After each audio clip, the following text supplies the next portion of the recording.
Welcome back to BIBSTER'S Repair Shop. We're here for day 2 of the Antique Engine and Tractor Association's Working Show featuring John Deere tractors. And I thought I'd start today off with checking out these 4 beautiful, kind of rare option models. I mean, at this point, 4030, 4230, 40, can't read, 430, all narrow front, which is definitely not a very popular, it wasn't a popular option. But we'll check these out quick. We'll go out to the show. Like I said, we didn't do all of the field work yesterday, so we're going to head out to the field and do some plowing demonstrations, as well as we're going to check out the blacksmith shop today and a few other things, so make sure to check it out. It's going to probably be another long one, so if you're watching in the morning, grab a cup of coffee. If you're watching at night, grab a cold snack. We'll bring you right back. All right, we'll start this off with checking out this 4030. Again, this is the last year of the 30 series tractor, this model. And again, it comes with narrow front and the quad range. Absolutely beautiful. And this 4230 is another rare one. This one's actually a gasser. It's one of only 23 built with a Synco range. It's actually factory open station again and narrow front end. But yeah, at this stage, having the carburetor was a rare option. And then this 4430, another factory open station narrow front end.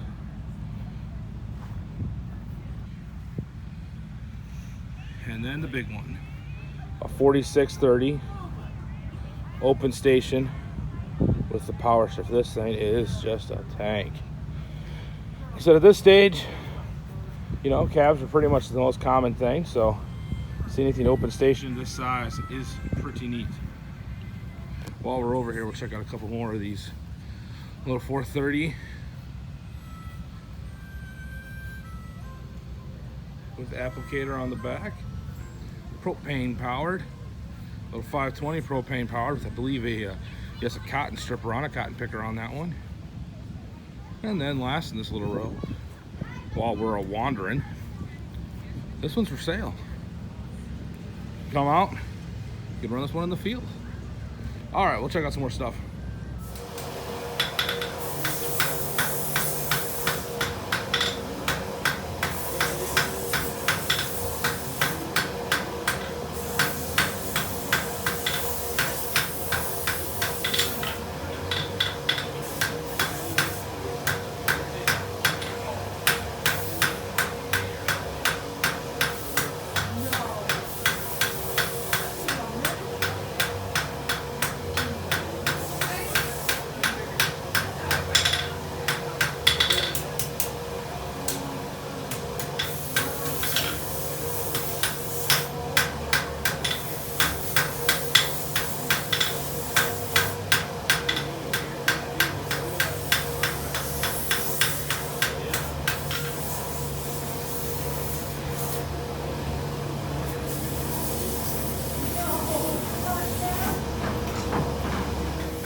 Alright, back over here. A couple more Caterpillars showed up.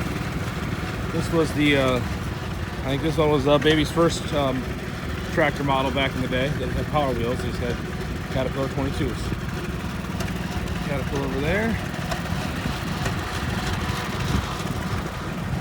A bunch of Minneapolis Molings. That was a Poland tractor there. I think I probably filmed that one before. I gotta film my phone though. But let's check out this Oliver. Right here. 77. Very clean old girl.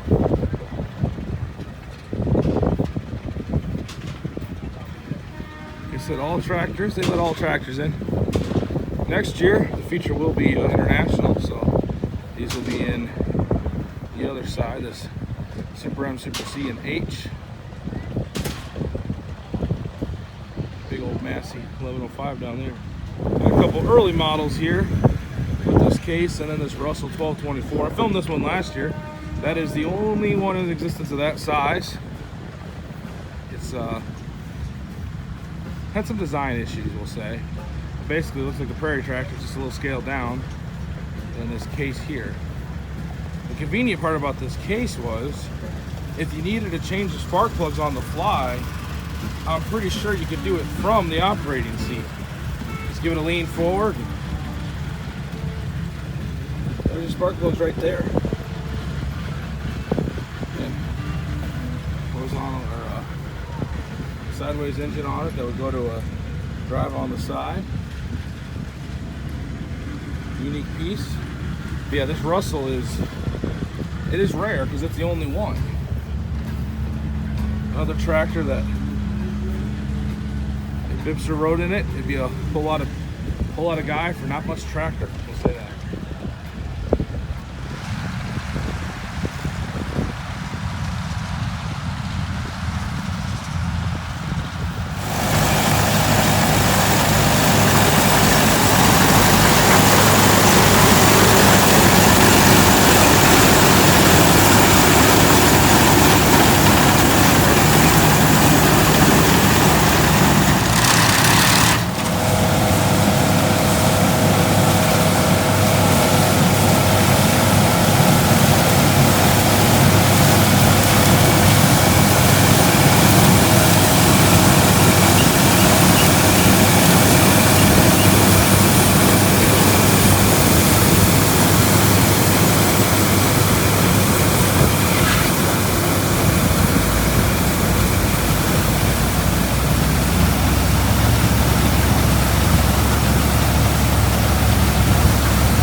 folks, I call this like Orphan Alley over here because it's like all the orphan tractors, right, Paul?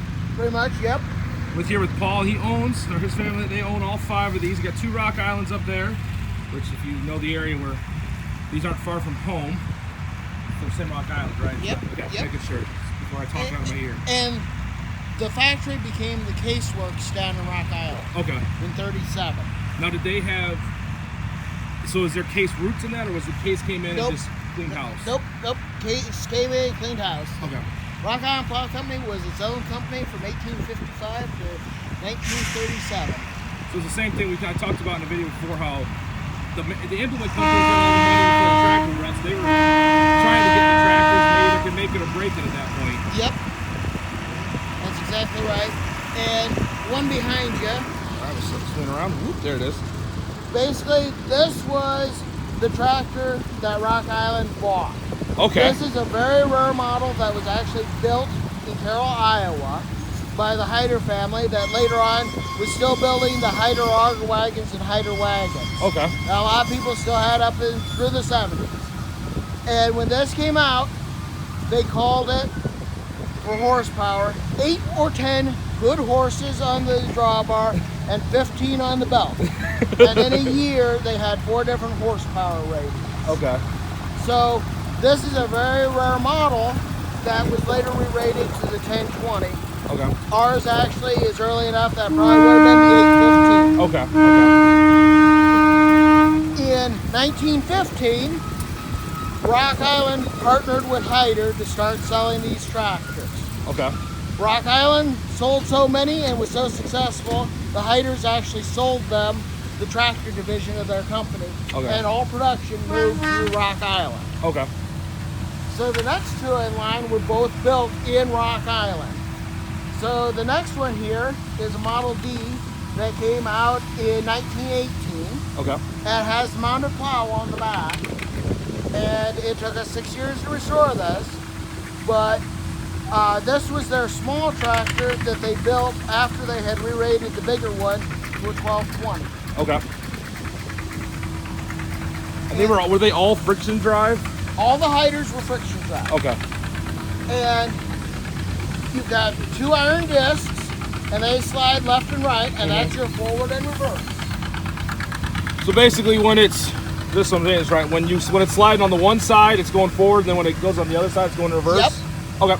And on these bigger ones, the whole engine slid, so that you had 7 speeds forward and reverse. And that 7 speeds was only because you had 7 notches on the lever.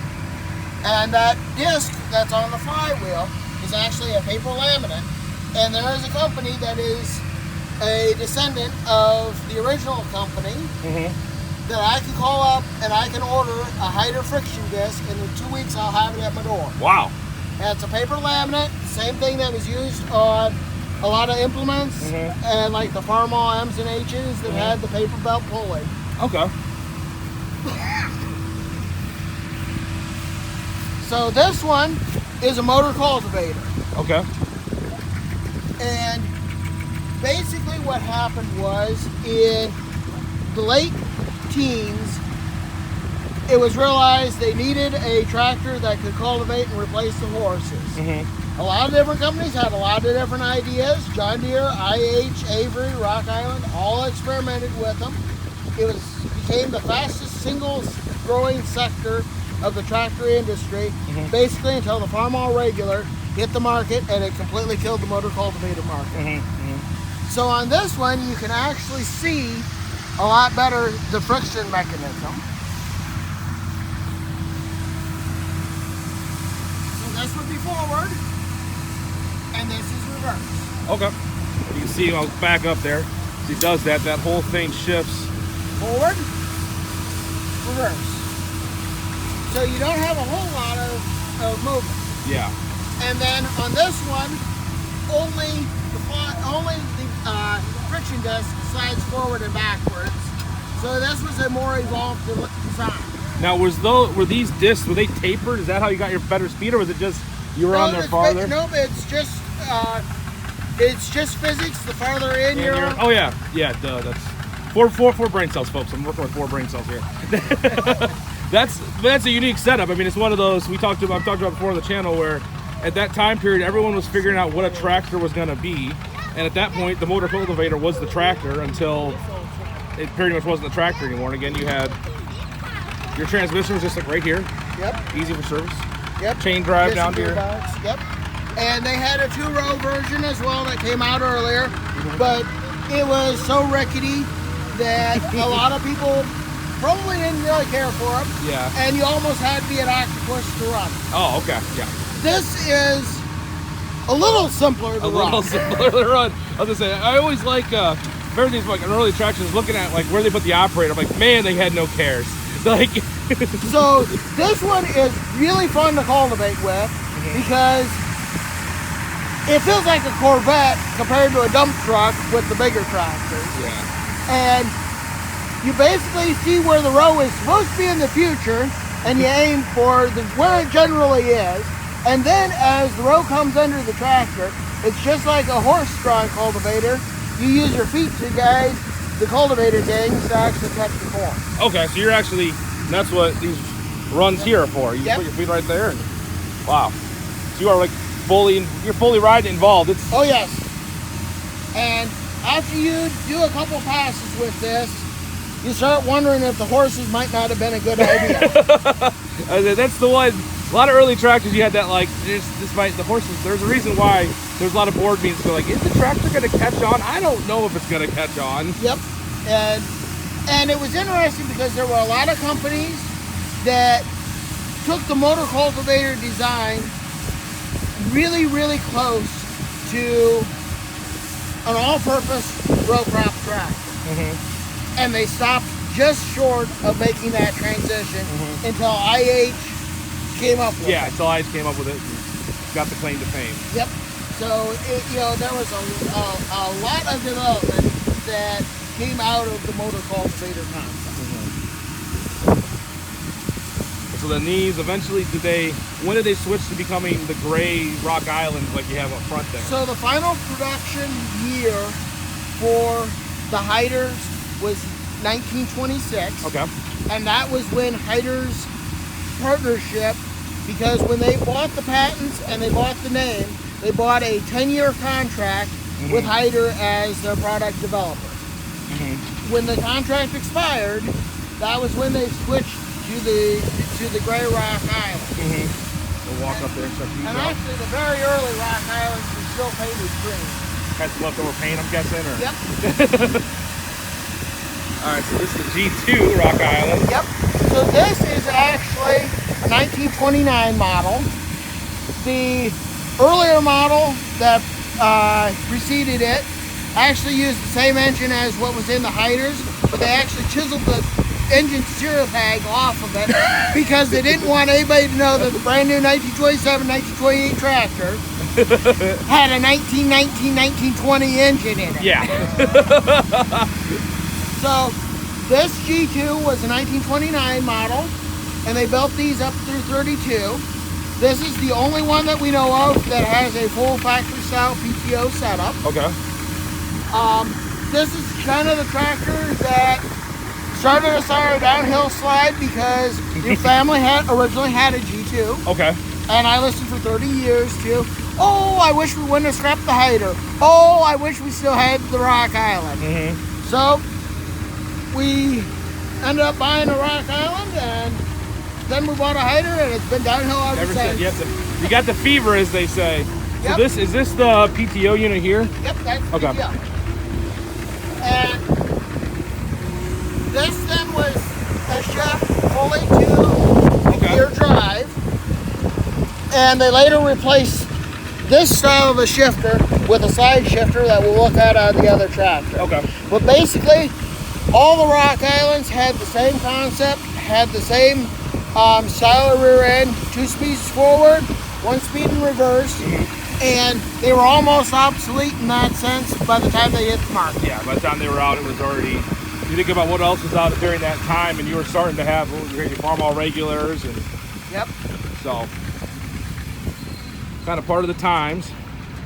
This one is our H22, and it was rated 20 horsepower on the drawbar, 44 horsepower on the belt. Okay. Now, this was, I think I screwed that up. No, it's fine.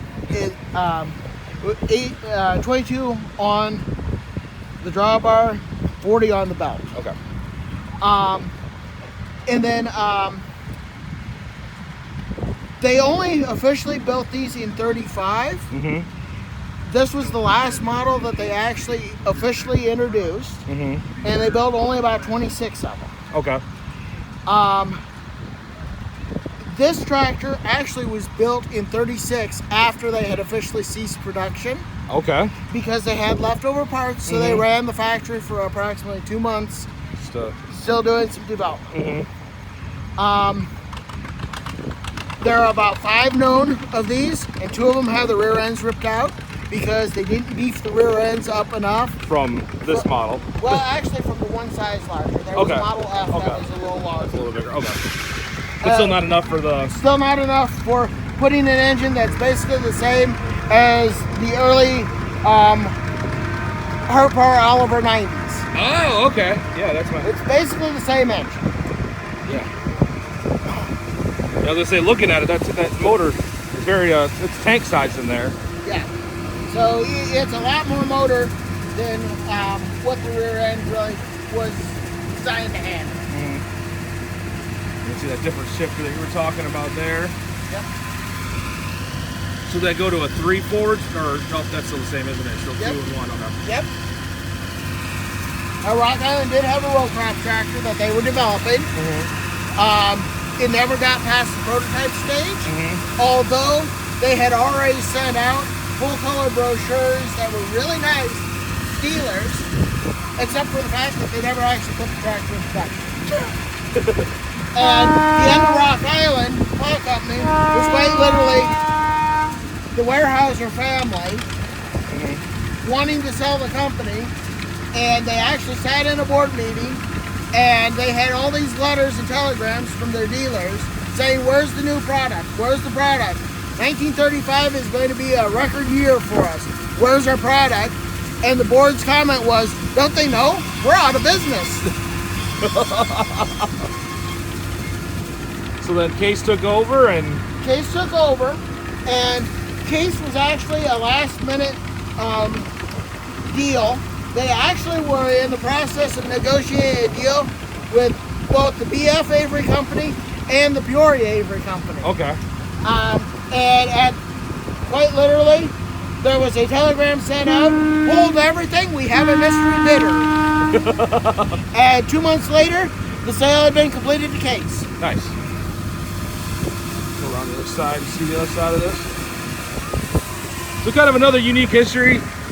Like I said, there was literally hundreds of tractor manufacturers basically up until World War II, and then that kind of, around that time is when they all started kind of falling to the wayside. And a few tried after the war, but then you kind of, from there.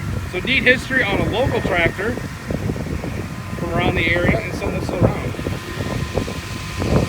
And we have a couple Rock Island gas engines as well. They actually were not built in Rock Island. Okay. The one in front is a later one from about 1919, but after 1914, Rock Island was selling Alamo engines. Okay. And Rock Island was the single biggest seller of Alamo engines.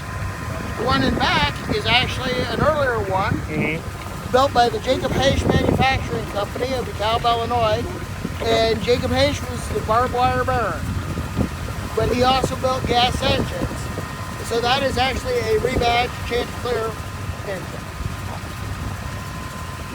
The next 2 in line were actually built in Davenport, Iowa. All right, back. Still close to home. Yep. And initially they were built by the White Lily company that made washing machines. Okay. And then in 1909 they split off and Schmidt took over production of the engines. Okay.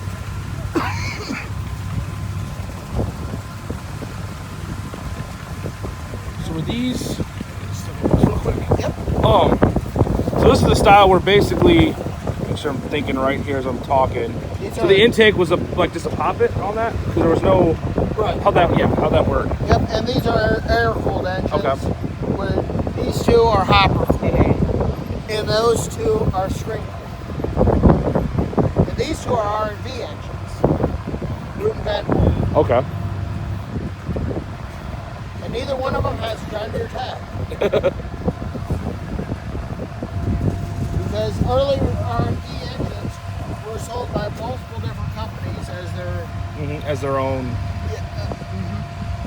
So the big one over there actually has a Port Byron, Illinois tag. Oh wow! Again, right up the road. Yep. So it now lives about 3 miles from where it was sold. That's awesome. That's this one over here.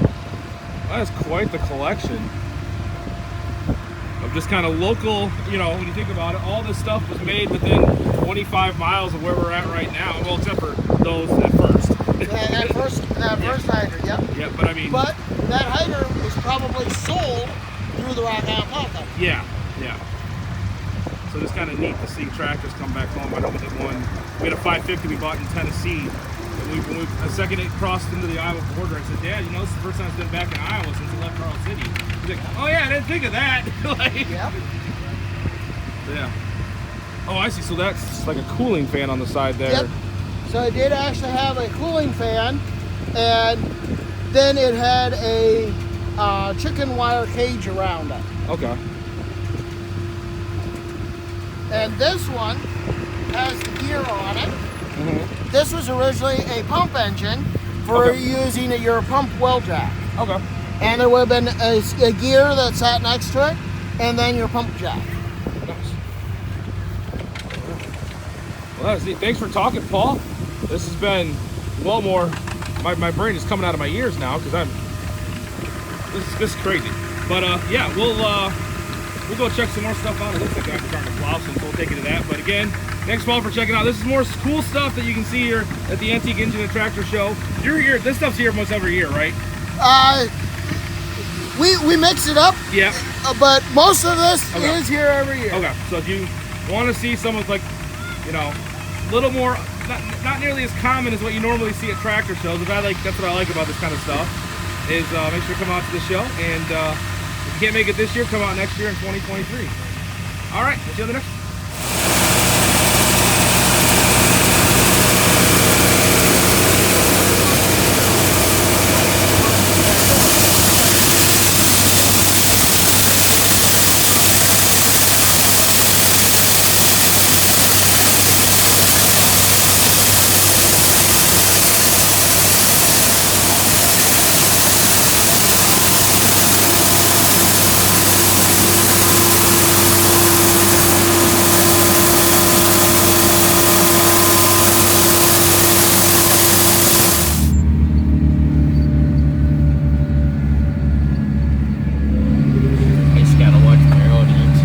Sure, I don't run nobody.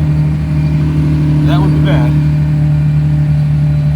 All right, folks, we're here with Chad, Jacob, president of IET. I can't even talk this morning. We're in definitely not antique equipment, but we're getting the field ready for plowing. Pretty good show so far, Chad. So far, so good. We've had an excellent show. We've had excellent weather. I'm hoping the rain holds off today so that we can actually get everybody out here plowing. Right now, we are working a small spot so that we can bring the horses out and they can actually show you what these guys can do also. Awesome. Just trying to keep some more exhibits going. All right, we'll bring you back some more action.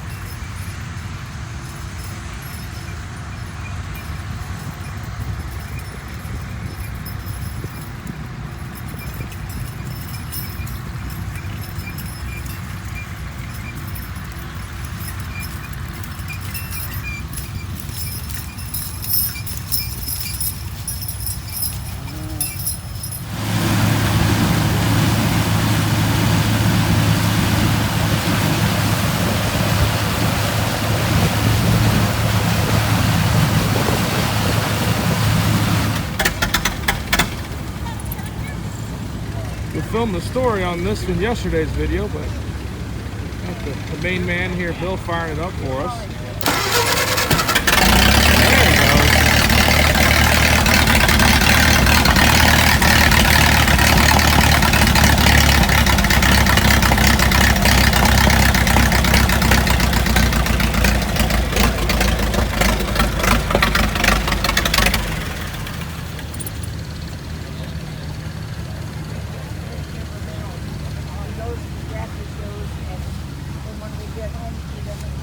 Okay, we got, this looks just like a regular H, everybody. Just a regular nothing. What is this? Oh, what is this back here? That is not a tractor seat. I'll tell you that much right now. So this H was used for unloading seed corn. But look at this panel. Got an electric panel, a generator the size of my house, off the belt pulley. Now driving it might be problematic, but you can power your whole neighborhood with it, so that's good. You won't have to worry about losing power in the winter. Everything back here.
display.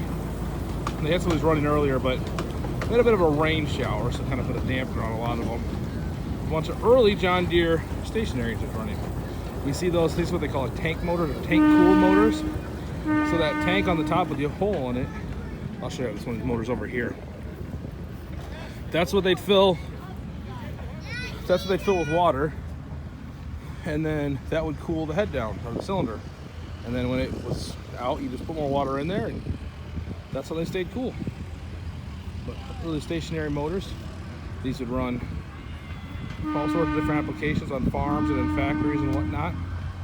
Like that displayed on the baby deer, mama deer, and papa deer.